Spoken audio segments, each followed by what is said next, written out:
Përshëndetje të nderuar miqtë e mi.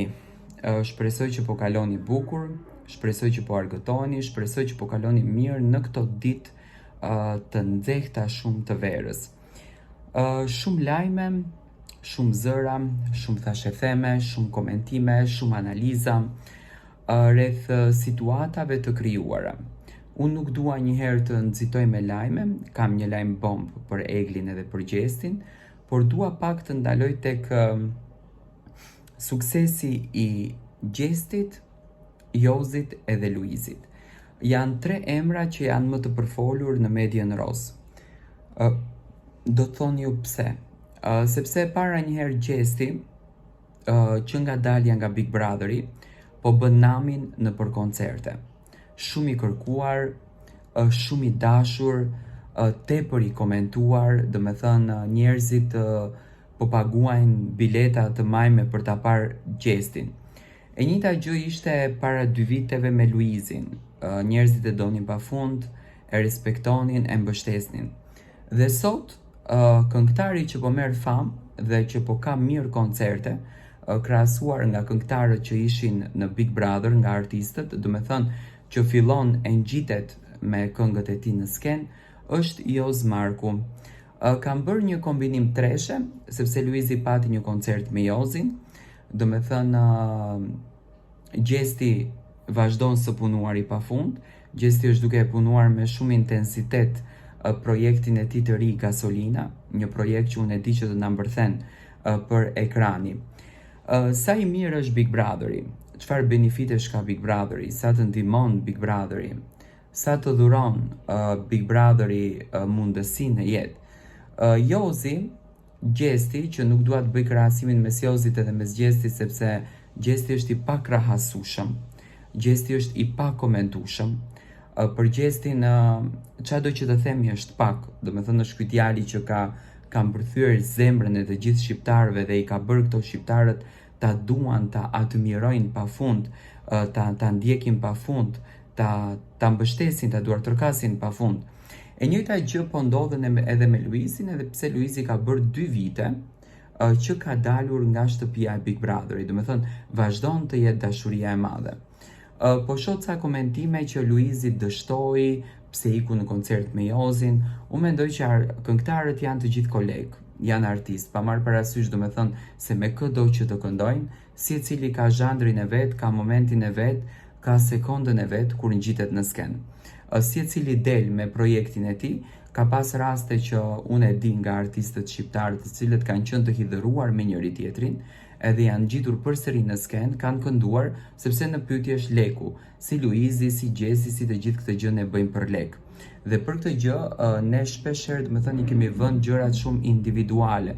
Për shembull, si në raportin e Sarës edhe të Eglit, me njëherë u fut në mes bardhi, sikur Sara e ka hequr Eglin apo është grindur me Eglin për shkakun e bardhit. Kjo është budallalliku më i madh që mund të dëgjosh në median sociale, edhe nuk është e bukur në fakt të dëgjojmë fenomene të këtilla, nuk është e bukur të krahasojmë gjërat kështu. Tani, Gjesti si artist është i pazëvendësueshëm. Unë e kam shumë xhan sepse di të krijon atmosferë, di të bën ambient, di të krijon gjëra interesante. Do me thënë është tepër skenik, është më skenik se ç'duhet, është më skenik se ç'mundet. Është një artist që me ngjitjen e tij në skenë di të dhuroj spektakël, di të bëj publikun për vete. Për shembull, e njëjta gjë po ndodh edhe me Luizin, ëh? Luizi është një artist shumë dimensional, për shembull që ka miksin mes inteligjencës, zgjuarsisë, artit, të bukurës, këndimit, do me thënë gjithçka është një miks i mrekullueshëm. Dhe Luizi ka një dashuri të madhe tek publiku shqiptar. Por të bëjmë krahasimet që ai dështoi, ky dështoi, mua nuk më duken të dështuar. Momentin që ato ngjiten në skenë edhe performojnë para një populli të madh, nuk është një dështim, në qoftë se njëri ka më pak njerëz, më pak mysafir në mbrëmjen e vet, kjo nuk do të thotë se është dështim, se në fund të ditës ai tjetri lekët i ka marrë dhe çfarë dështimi mund të jetë ky? Nuk është as pak dështim. Ndërsa Gjesti është në ngritje të suksesit të tij, pa marrë parasysh që thonë që Gjesti ka rënje në Instagram, Gjesti ka rënje në klikime, Për shembull, në YouTube nuk është e njëjta gjë, sepse Luizi shkonte me 11, 12, 13 milion në kohën kur nxirrte ndonjë këngë pas Big Brotherit, ndërsa tek Gjesti është ndryshe sepse ka shumë këngë që dalin në të njëjtën kohë, ka shumë art, edhe normalisht publiku, domethënë jo të gjitha i ndjekën, por tash janë edhe platformat e tjera shumë aktive, për shembull në kohën e Big Brother 2 TikToku nuk ka qenë kaq aktiv sa është sot, saqë sot shkojnë këngët më shumë virale në TikTok se sa në YouTube, domethënë ka ndryshuar koha, por nuk është një artist që mund t'i themi se është artist në rënje, përkundrazi është artist në ngjitje, është artist në sferën e tij, në punën e tij që bën, dhe kjo është më e bukura, kjo është fantastike. Pjesa tjetër që unë dua të komentoj. Shoh ca komente që pse duhet Gjesti të bëjë një bashkëpunim me një këngëtar që vjen nga SBS-i. Jetmiri nuk flet, ai nuk flet. Këngëtarët bëjnë me të gjithë bashkëpunim me ato që kanë interes. Për shembull, këngëtari që ka klikime, këngëtari që ka audiencë, këngëtari që ka repertuar të fortë, një këngëtar që ka këndim të mirë, dhe për bashkëpunimet më shumë kanë leverdi producentët se sa vetë këngëtari. Këngëtari ka leverdi sepse nga i bashkëpunimi do i dalin shumë koncerte, do i dalin shumë mbrëmje e gjithçka e tillë, ndërsa producenti ka leverdin e tij, sepse ai fiton më shumë lek nga YouTube-i, i merr të gjitha të drejtat autoriale të këngës, dhe kjo është arsyeja pse artistët bëjnë bashkëpunim. Artistët në asnjë mënyrë nuk janë të idhëruar me njëri tjetrin. Do të kemi një shembull, Ylli Limanin. Ylli Limani ka këngë edhe me këngëtar që janë tek SBS-i. Dhe kjo nuk është një dështim.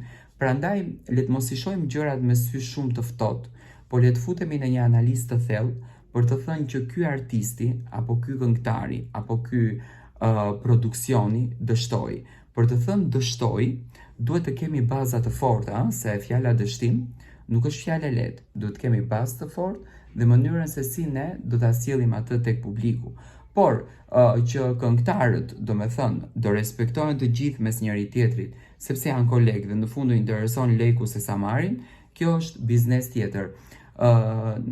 Gjithmonë është krahasuar Gjesti dhe Luizi, nuk janë të njëjtë, nuk kanë pika të njëjta, ajo që kanë të njëjtë është mënyra se si e kanë energjinë. Unë këtë gjë e kam thënë gjithmonë. Energjia e tyre është e njëjtë, ndërsa gjë tjetër në këtë mes nuk është as pak e njëjtë, sepse Luizi këndon krejt tjetër gjë, është krejtësisht ndryshe, në skenë vepron krejtësisht ndryshe, ndërsa Gjesti është tjetër, vepron ndryshe, është krejt tjetër gjë, domethënë nuk ka lidhje mes njëri tjetrit. Kjo ishte analiza ime, dua të marr edhe mendimin tuaj.